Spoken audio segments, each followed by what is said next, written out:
Good morning ulit mga kabakal. Post ko lang ulit itong gawa ko ngayon. Fabricated beam. Ito siya. Bunti lang naman ano niya. Tapos kaso ano siya. Double center cut. Taas baba. Saka may mga gasket plate kabilaan din. Saka isang end plate. Yung gasket plate. Kabilaan din pala to. Ito ang pinaka-section ito. Section A. Ito. Ito ang pinaka-section niya. Nandun na rin yung height niya. Simula sa ilalim ng plan. Ng center cut. At saka dun sa gasket plate. Kasi dito, walang binigay na sukat eh. Yung height niya, simula doon, wala. Yung butas lang, simula sa kanto, sa pinakadulo, loob. 58, yun lang binigay. Kaya naglagay ng section para doon makita yung height niya. Ano siya, poste. Hindi kami ko. Ito yung bill of material niya. Bali ano siya, 18 attachment lang, 18 attachment lang lahat. Bali nakatapos na ako ng dalawa. Ayan. Bali yan ang itsura niya. Itong center cut niya, dalawa. Taas baba. Nakadegree lang yung pinaka-running niya, nakadegree. Ayan. Puro kabilaan yung attachment niya. So, puro kailangan may layout. Yun ang gusto ng QC. Ito yung layout na to.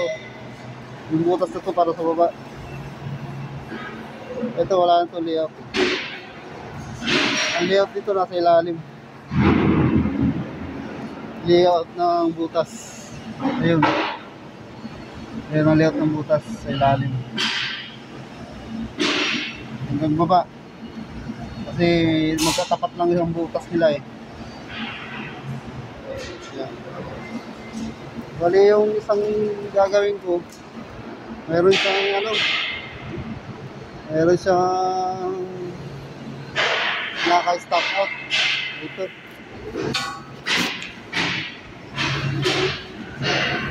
Meron siya sa far side. Yan. Section A.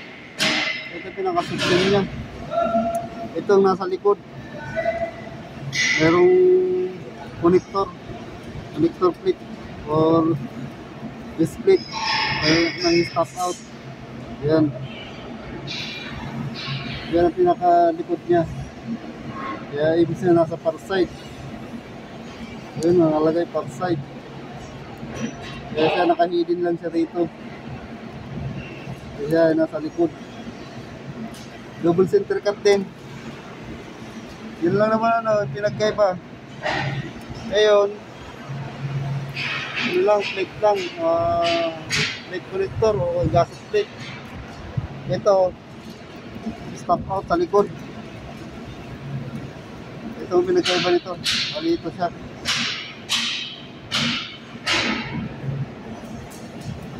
Meron naman siya mga sukat sa sentruhan ng butas. Running. Simula doon sa 0 degree. O 0 sa running niya. 0. Yung mga sukat niya.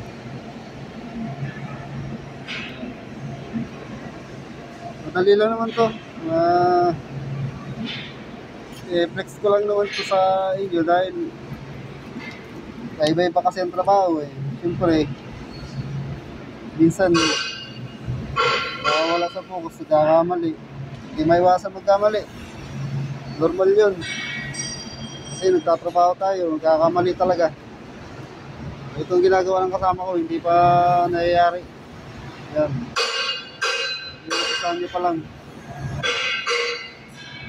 Kapulad ito lang gagawin ko. Sa kanya naka-near sight sa kanya. Yan. Hindi siya naka-18. Naka-underside siya. Bali ito, ang section niya, section A.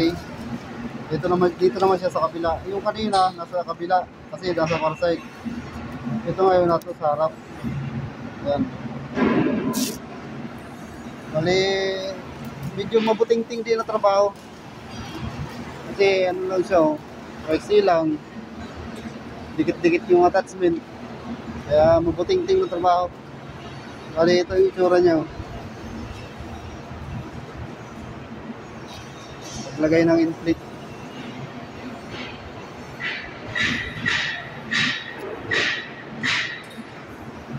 Ito.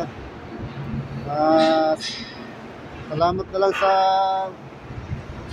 nakakapanood dito. Ito, share ko lang to sa mga sa mga baguhan lang. Sa mga galing dyan, huwag na kayo mag-comment. Alam ko naman na iba dyan, medyo may kaya. Medyo may kayabangan lang ng konti. Mag-comment ng hindi maganda. Kaya huwag na kayo pag dumaan to, huwag na kayo mag-comment o kaya manood. Ano nyo na lang, exit nyo na lang yung video. Salamat ulit mga kapakal. Good morning. Ingat kayo lagi.